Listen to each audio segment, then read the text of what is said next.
All right, let's not waste any time. Let's get these guys out here. We have Ari Lehman, Ron Millkie, Adrienne King, Amy Steele, Harry Manfredini, and John Carl Buechler from Friday the 13th. Hey, everybody. Welcome. Awesome, guys. Yes, welcome. Thank you so much for being here with us, guys, and taking time away from being at your table, meeting your fans. We really appreciate it. So I'll ask a couple questions, get things kicked off, and then as soon as I see hands going up out there, I'll start calling them out. But I wanted to start at the beginning. For everybody, how did this franchise come into each of your lives, and what were your initial thoughts before getting involved? Amy, you start. All right, we start with number one, baby. Yeah, we'll start with number one. Hey, everybody. How are you today?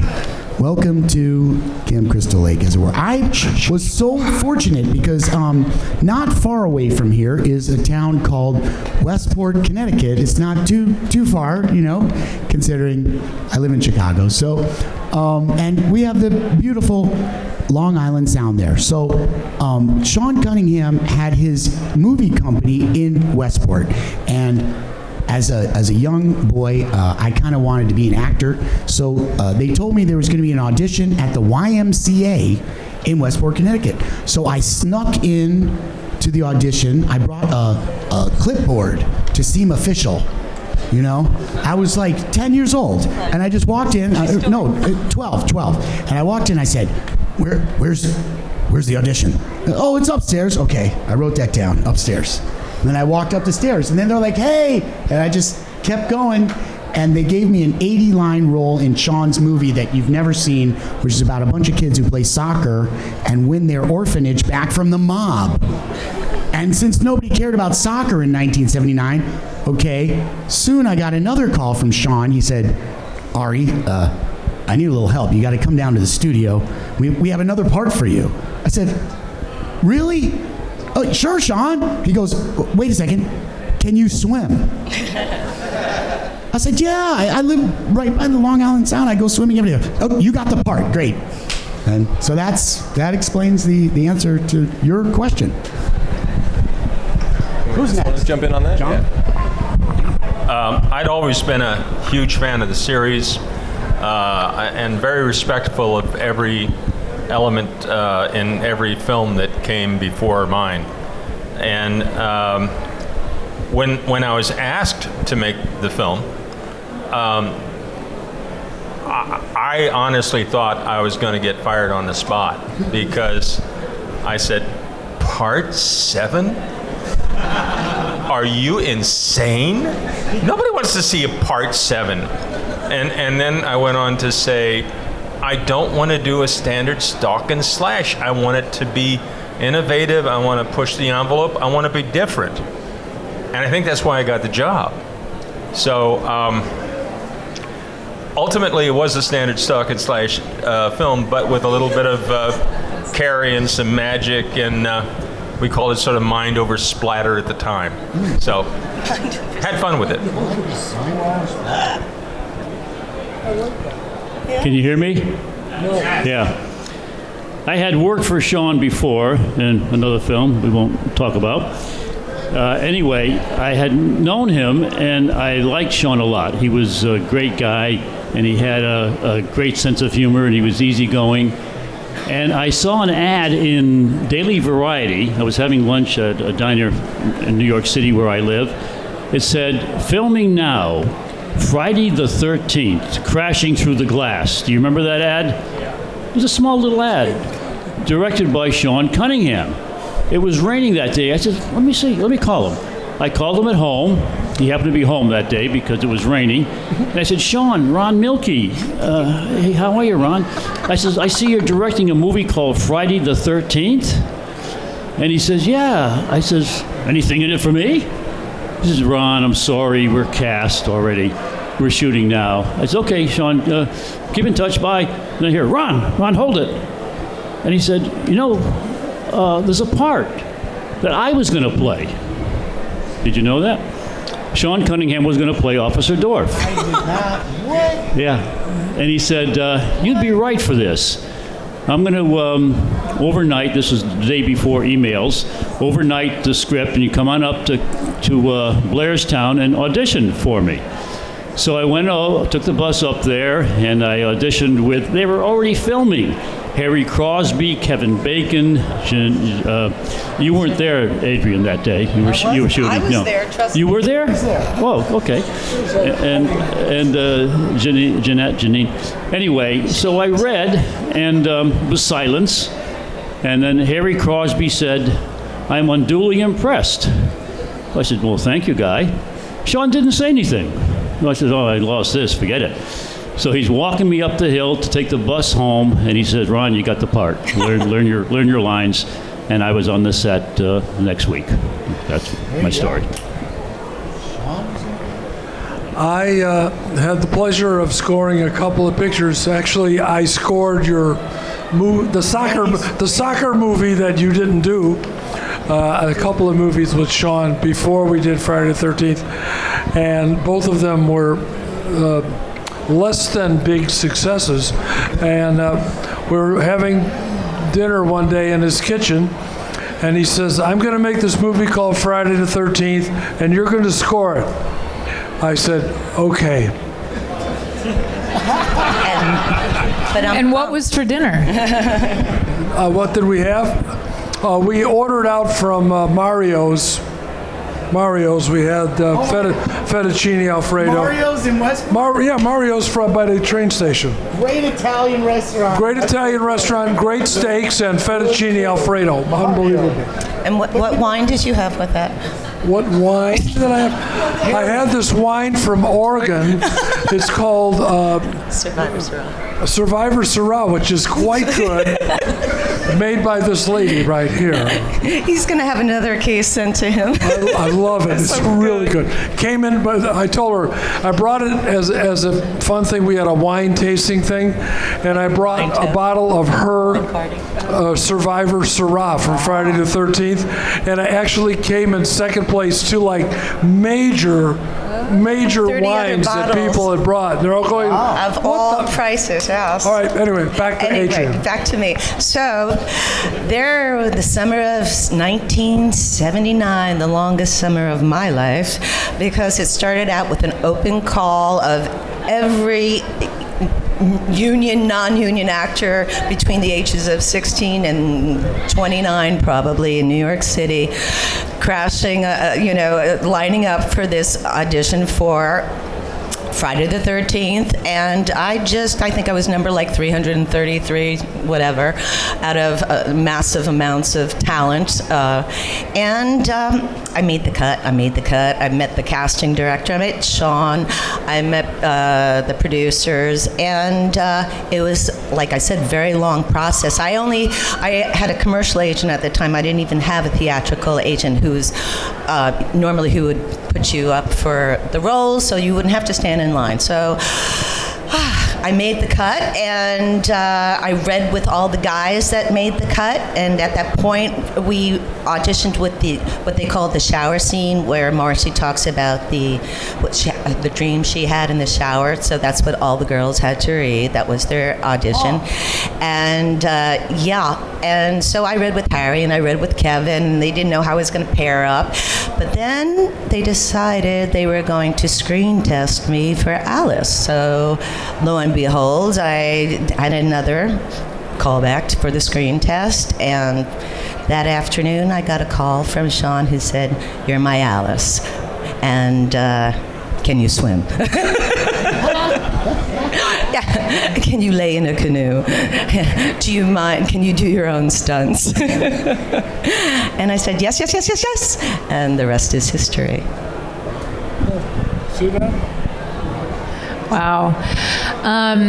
Such great stories at the beginning of Friday the 13th for everybody, huh?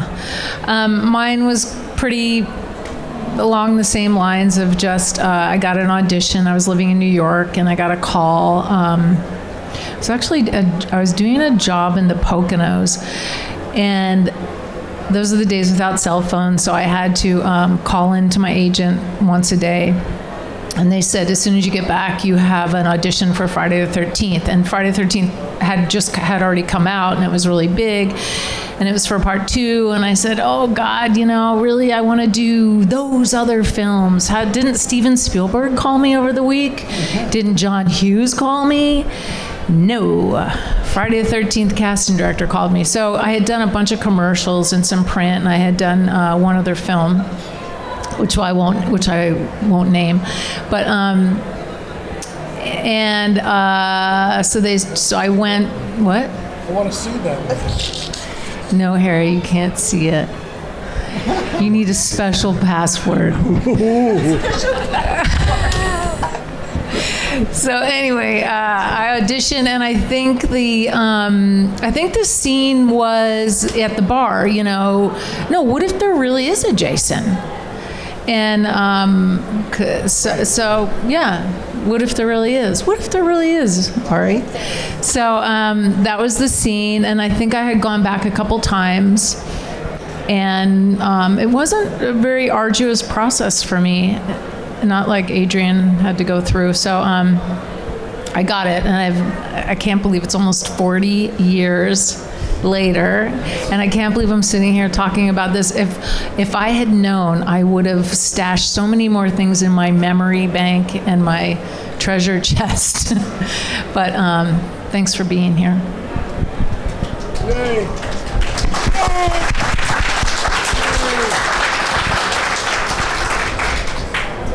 Okay, so before we turn it over to the audience, just one more. As much as I love horror, Friday the 13th is like my favorite franchise by miles and miles and miles. But I kind of have a tough time verbalizing like exactly what, why that is or what makes it great. So I was wondering if that's probably something you've all each have been asked many times. What, through 12 different films and range different directions, what makes this franchise stand out to each of you? Well, I think, as you said, it's kind of uncanny.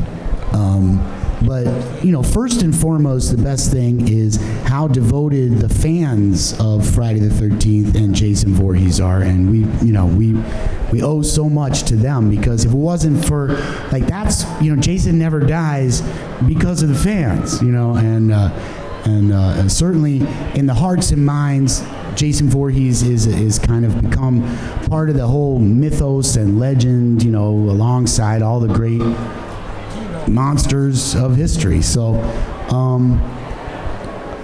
the thing of having different actors playing the same role, like my first memory of horror was, okay, I liked Bela Lugosi as Dracula, but then somebody told me, what about Christopher Lee? And I was like, who's Christopher Lee? So in other words, that kind of thing, I think, enhanced the way fans interact with Friday the 13th, as opposed to other series where they have one actor play the same character all the way through. Maybe, I don't know.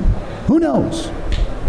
I don't know. I was heartbroken when I found out there was more than one Lassie. I think it's all because of the soundtrack.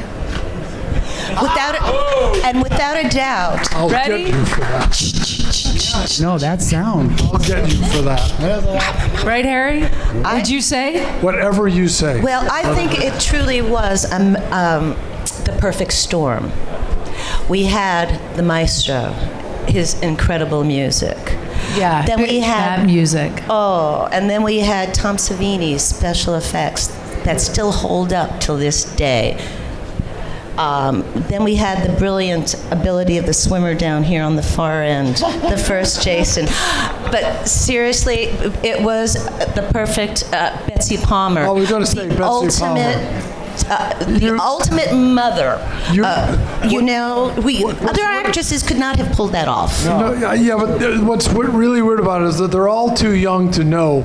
But you got to go back and look up Betsy Palmer and find out that she had a what do you call it? Like a characteristic about her, a thing about brassy. She was, she was the sweetest person ever. She was the all-American girl. She was the all-American girl. She was in never guess. She was in Mr. Roberts. Mr. Roberts. She plays she was on To Tell the Truth. The Navy. Right. She was the girl with the greatest.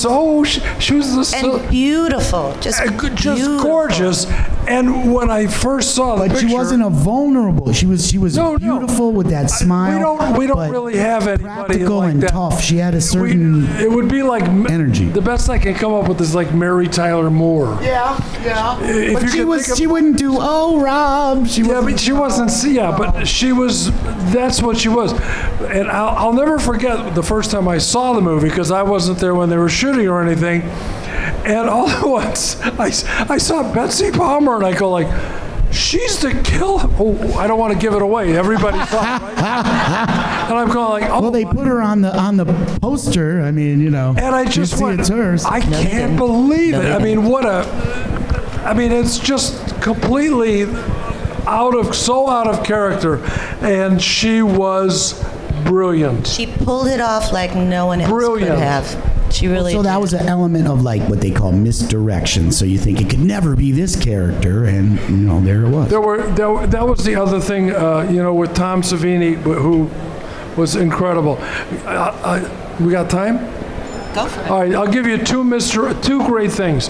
The misdirection is, for example, in the scene with Kevin Bacon, he's laying in the bed, right? But only we, the audience, know there's a dead guy laying in the bunk on the top.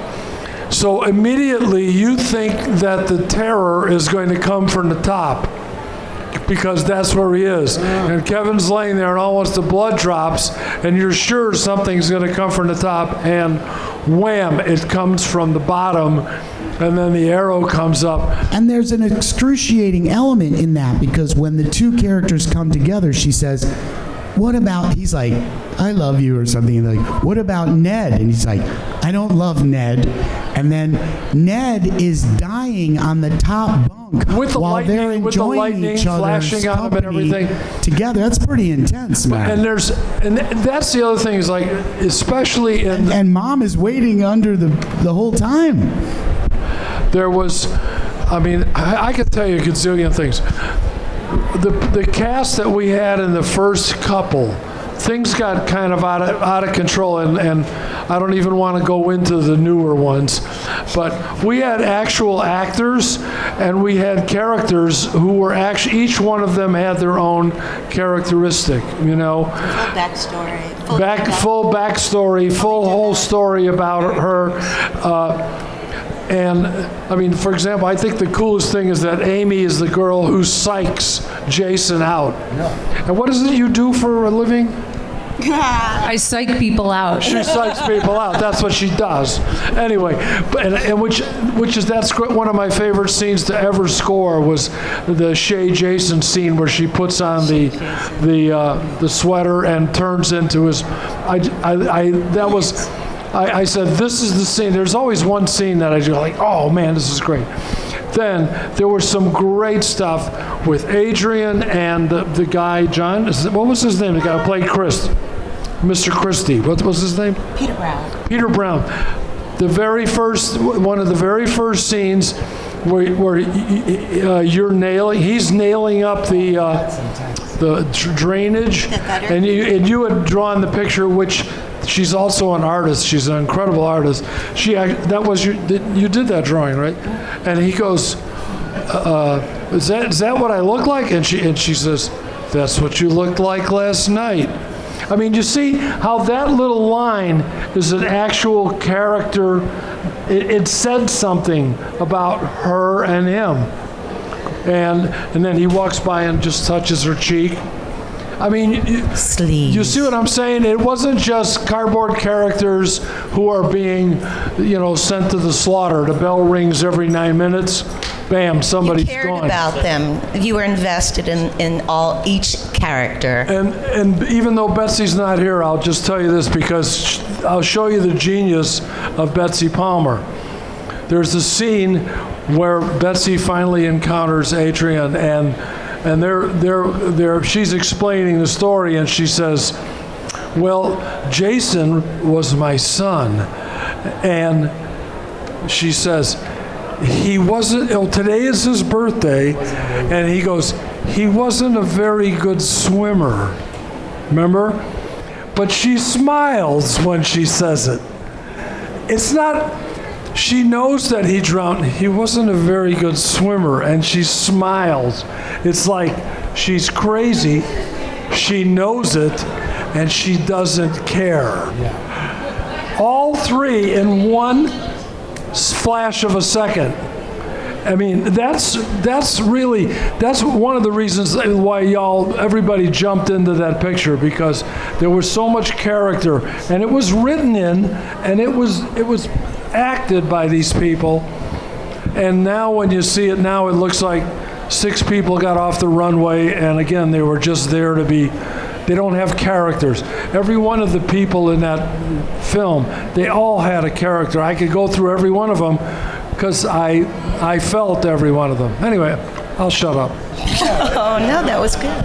Well, maybe also back then we didn't have Instagram. You know, it wasn't about likes. It was about you had to like show up, and you had to really like make it happen. You didn't just pose. We didn't even have selfie sticks then. Can you believe that? I had a selfie stick. Yeah, it was the original selfie stick. That's why I need therapy right now. I'll psych you out, Harry. I love these girls. All right, okay. Questions? I just want to say We're tough to interview, aren't we? Well, no. I just We're want to really let John and Ron Yeah. weigh in on this one if they want. I'll be very brief. I don't know what the question was. I lost track. That's what makes the franchise stand What out to makes the you. franchise so great? It doesn't matter. Officer Dorf. I'm going to tell my own Betsy Palmer story. There was a running argument, some of you may know, between, can I say this? Sure. Steve Dash and Warrington Gillette as to who was the real Jason in Friday the 13th 2. This got vicious. And we were doing a panel like this at one of the conventions, and they're arguing, I was Jason, and then Steve, I was Jason, and they got nasty. They're calling each other's names. And Betsy says, wait a minute, guys. Neither one of you were Jason. Jason is dead. Jason was my son. He drowned in Camp Crystal Lake Pond. And it got a rousing applause from the audience. So that's a great, that's what she was like. Very down to earth. And Very, very down to great earth. Betsy Palmer story.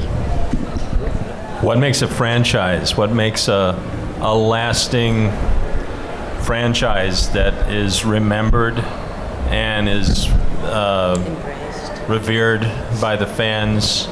Now, you hear a lot here, and all of it, honestly. The initial film had so many weird left turns in it, you had no idea what was going to happen next, which is truly the mark of a master filmmaker. You had wonderful performances, and you had the amazing stuff that Tom Savini did. I mean, think about it. To that time in film history, have you ever seen anything on screen like what Tom did in that film? No. It's absolutely extraordinary. No green screen. It busted the envelope. It made people like, whoa, this can happen. Like, in much the same way as in the Halloween film series, Michael didn't die, and that was like creepy. Oh my God, guess what? There's a better guy out there. And the series evolved from the dying Jason to the ghost Jason, to the spiritual, whatever that thing is that's out there. Did he drown? Is he a tangible entity? Is he a dream? In many ways, it's Still the a enigma. dream? It is the enigma of the character. How does he just show up and do this stuff? You know, that stuff is frightening. So is he a spirit? Is he real? In my film, the only way I could rationalize Jason is he's a ghost living in the body that he died in. And he has no idea that he's dead, and you cannot possibly stop him. But I mean, the enigma, I think.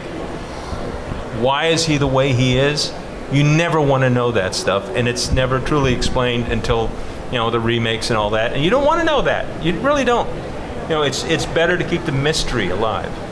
Someone said in one of the remakes he was growing pot and he was selling it. Did he have a PayPal account or what? Yeah, they had a GPS. They had two guys who were searching for his weed field with a GPS system, and they found it, and they turned around and whack! Get your J's Good. with Jason. See, now that's writing. Very cool. It's good fertilizer for the plants. So I figure I want to open it up to the audience, guys. I'm sure you have a lot of questions out there. Looks like we got one up here in the front row. This is for Ari. Ari, how do you feel that you played Jason in part 1? He was just a boy drowned in a lake, and then 9 sequels later, he's a zombie in outer space. How do you feel about that? Oh, well, every time a new installation of Friday the 13th comes out, it reflects, I feel, like, the times, the zeitgeist, the trend of the times. So at one time, like, for instance, Part 7, which I love, has that great Psychic Tina character. And so it's this, but also at that time we had great shows like Charmed and Buffy the Vampire Slayer. So the female psychic character. Okay, again with Jason X, which everybody loves. Come on, and because you got the holodeck there, you get the sleeping bag. Here, Jason, come up on stage. Let's talk a little Jason here, because the evolution of the character. Let's hear it for Jason Voorhees, people. Let's hear it for Jason. I'm very blessed and honored to have been the first Jason, but each actor brought something new to the role too. So, but again, in Jason X, when science fiction was popular and Star Wars and all, so they reflected that in Friday the 13th. So what's going to happen next? Jason can't speak, and what is it? Technology today. Maybe he could text. Though, perhaps, if I gave Jason a phone, what if you got a text message from Jason? What would it say? It'd be like, chit, chit, chit. I'm behind you, So that's how I feel. It's the imagination of the fans, and of course, it's like a theme in music, which is traded from one band to another, and then enjoyed by the fans and production teams. Go into to get to play with that same recipe, if you will. You go in knowing what familiar meal or entertainment, you will, where you're going to be served, right? But there's a little change. It's a little different. It's contemporary, and that's why it's got to flow with it. But yeah, if you get a text from Jason, you'll know what to do. Okay. Yes, bravo. Thank you. Actually, if I could riff on that, because it's a really good question. Start with the word zeitgeist. Zeitgeist. So Zeitgeist. that's going to be a tough one to start with. I had one of those for breakfast. No, but actually riffing on that, mentioning Jason X, and you guys have been talking about how the franchise is one that's constantly evolving. And I was wondering if for each of you, if there was a certain point, a certain film after your involvement where you felt like, wow, they're really turning into some new territory now, or like this is very different. Like, at what point for each of you did you start to say this is different? Like this is, There was that tap dancing movie. We didn't tell anyone. That tap dancing scene was good. I remember that. I'll tell you this. I read 20 versions of Jason Meets Freddy. Oh. The first one I read was by far the best. Never got made. And then they made the one that they made, and I was wondering if either of the people who wrote that had seen a Jason movie or a Freddy movie, because it made no sense whatsoever. That's correct. And every movie subsequent to that just got worse. I've seen a total of 4 minutes of each thing, and I can't watch it. I can't watch it. I don't know what the hell's going on, but it's... Just get the video game, you'll be fine. I heard it has great music. I'll tell you a great joke. You'll like this. You're in a room. There's Martin Scorsese, Steven Spielberg, and Michael Bay, and you have 2 bullets and a gun. What do? You shoot Michael Bay twice.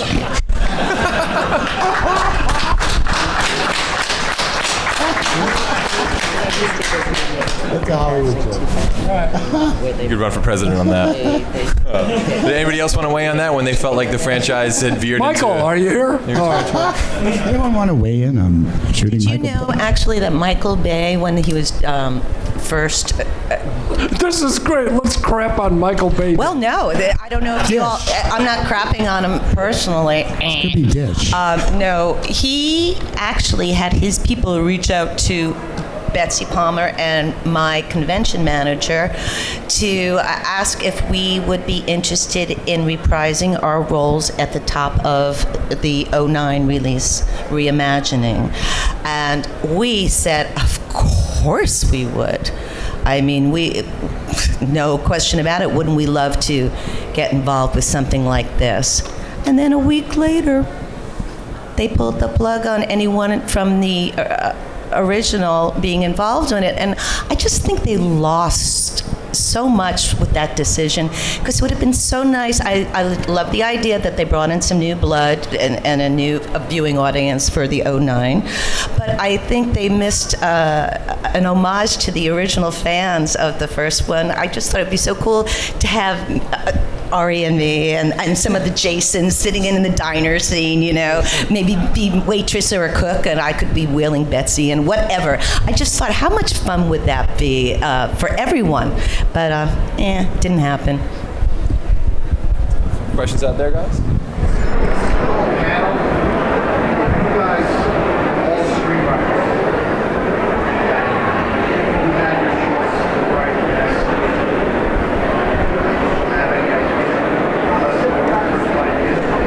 Well, I would personally. It's like I would look for an origin. Like the story of the origins of Little Jason has never been told. I'm the only one who actually knows it. So you could look forward to seeing that. As you know, there's a lot of fan films out there right now. There's Never Hike Alone.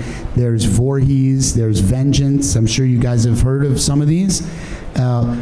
My band First Jason is going to accompany our new album with an origin story. It's going to be a full-length music video without dialogue, but it's going to talk about, you know, the origins of. That's what I'm interested in. You know, like what? How did he get like that?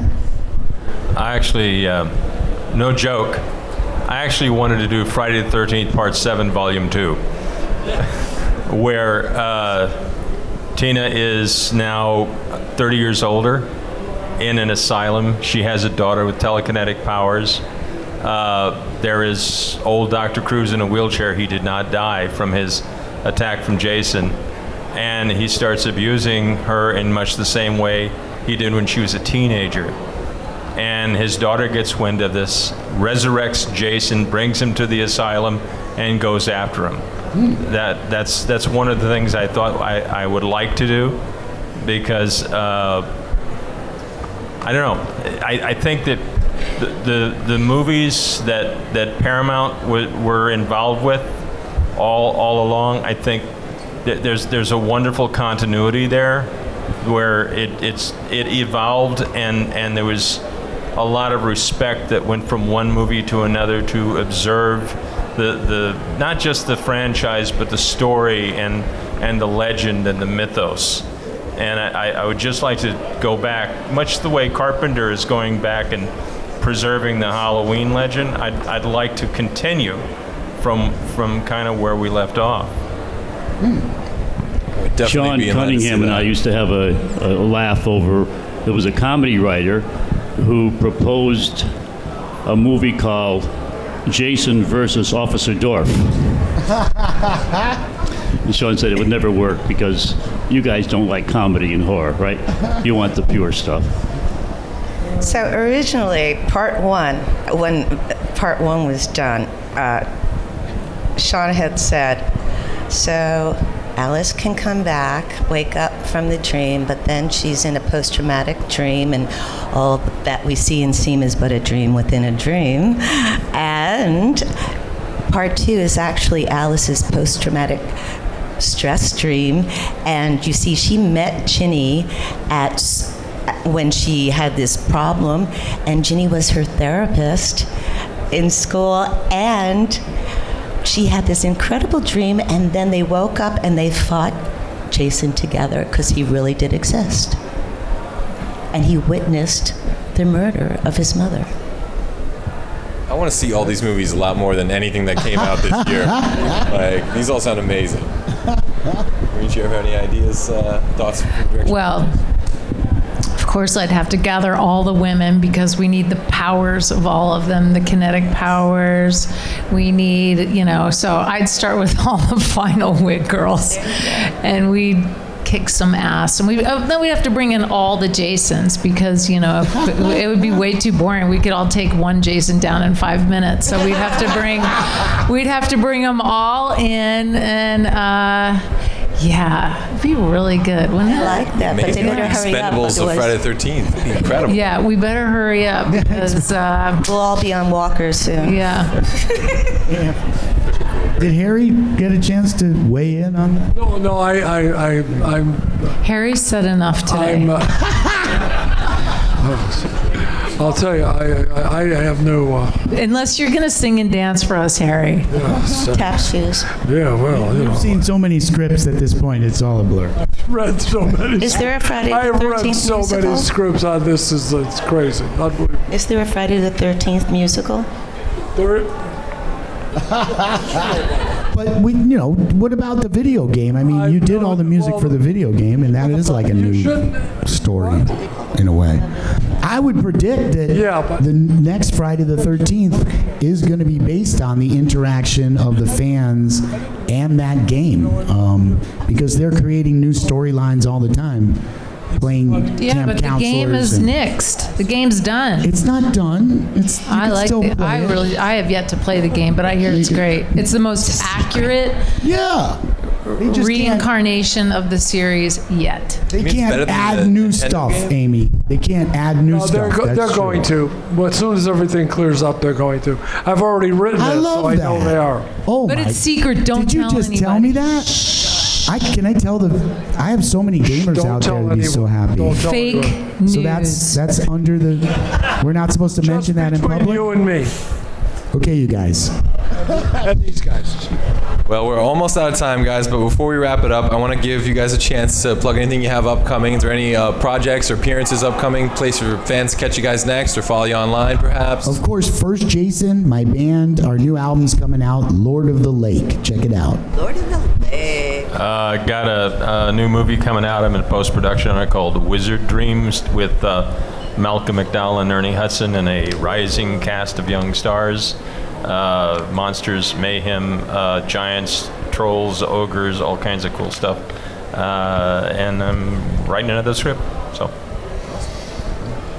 I'm really thankful and grateful that I got a chance to be in Friday the 13th because I've done 12 horror movies since then. And I guess I'd like you to check out one that I thought was not bad as far as my part was called The Bone Garden. You can find it on YouTube, I guess, or you can Google it. And that's what I'll promote for my 15 seconds. Thanks for being a great audience, by the way, guys.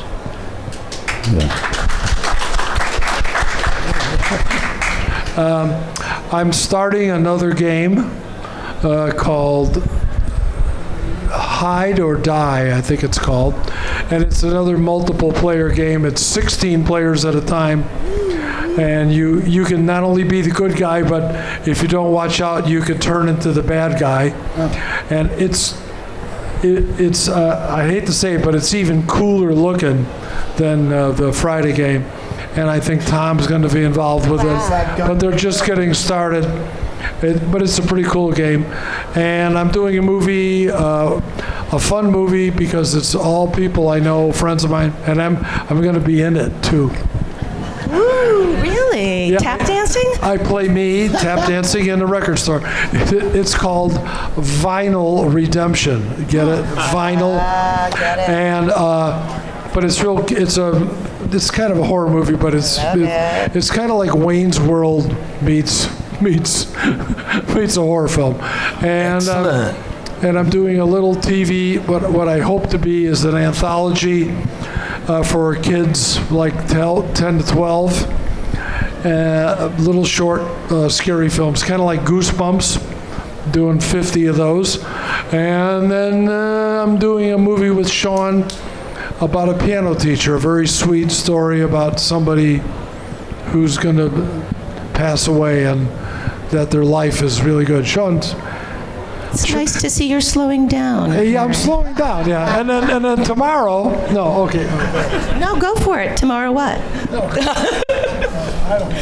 On your way home? So, most of you know I am very busy in Southern Oregon wine country with Crystal Lake Wines, and I'm currently painting a new painting for Cabernet Sauvignon and my latest... Cabernet. Do you love it? And of course, and my latest one is, I have way too much fun with wine, is the Voorhees Vengeance Viognier. And it's my homage to Betsy. You see Mrs. Voorhees, the back of her facing camp with her ring, and she's holding a glass of wine, because wine heals all. And and besides that, I just finished 2 incredible films back to back. One called Killer Therapy, very dark and very twisted, and I loved every second of it. And then I filmed in LA, and then I found an incredible script, and it hardly ever happens, but I happened to find 2 in 1 year. And the second one was called The Girl in Apartment A, and I get to show some sass as a police detective in this psychological thriller, and that was shot in Connecticut last month. I just finished. And beyond that, Amy and I are getting together for the Final Girls video. Yeah. And we'll be tap dancing.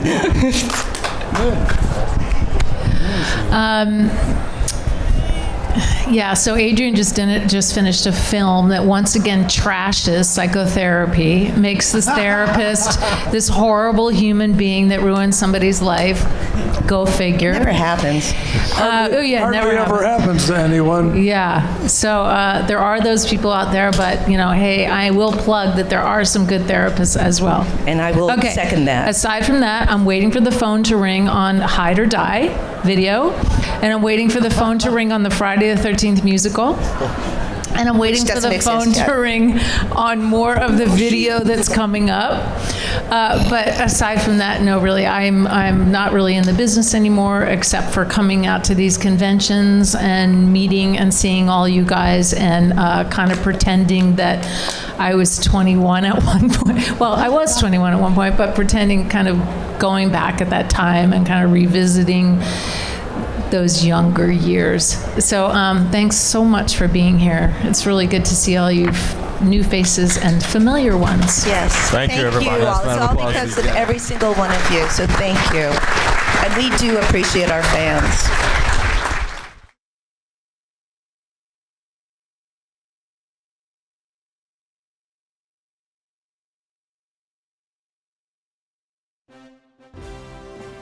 This is John Glover, and you are watching Fandom Spotlight. Be sure to like, share, and subscribe. Lionel Luther recommends it. Have some fun. Follow your fandom.